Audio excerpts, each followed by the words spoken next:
This is an illustration of Arthur Morgan from Red Dead Redemption 2. That's a video game, just in case you didn't know. This is the initial drawing, and I am painting with egg tempera on mixed media paper. This is a part of a set of illustrations I'm doing from the video game, using the letters of the alphabet for the inspiration. This painting is for the letter F, and F is for fish. There's an iconic line the character says when you catch a particularly big fish, and it goes, "You sir, are a fish." Are fish. That's where the inspiration for this painting came from. I drew the character holding up the fish with big surprised eyes and a smile, since of course he's supposed to be proud of the catch. This is another egg tempera illustration. I am using the brand Sennelier, which is a bit expensive, but the quality is very good. I just think in general I should be more okay with using more amounts of paint. Usually I start with adding washes on the painting, but I'm thinking in the future I should try adding more opaque paint since the beginning. I just think it would give it a more painterly look in general.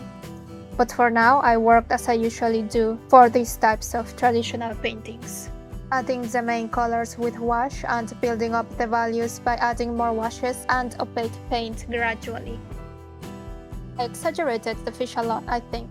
I wanted to make it more impressive. I don't think you ever catch such a gigantic one, unless you count the legendary catfish.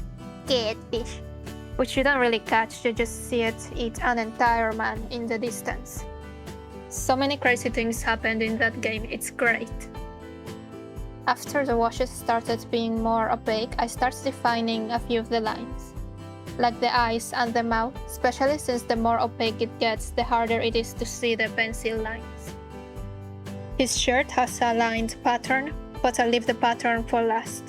I make sure I paint the solid color first, and then I will layer the pattern on top with a wash of the paint color. For the fish colors, I chose the salmon ones. I thought the colors would look good on this toned paper since it's also green, and it will make the red in the scales stand out.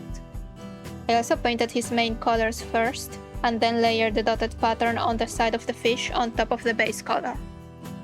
I also decided to do details with color pencils for this one, just to add more texture and colors. It seemed like a good idea at the time, but in the future I think I will try to do more of the opaque paint instead. I just feel like it would look better. In my head it looks better, but we'll see once I start painting in that way. The next letter will be G, and I think I am going with Guarma for that one. It's this made-up island in the game that it's meant to be near Cuba, or a version of Cuba. So that would be another fun one to paint since I love the Caribbean. This is what this one looks like at the end. I added the text in Clip Studio Paint. Also, since I don't scan it, I just take a photo of it. I end up painting the background so it looks like a solid color.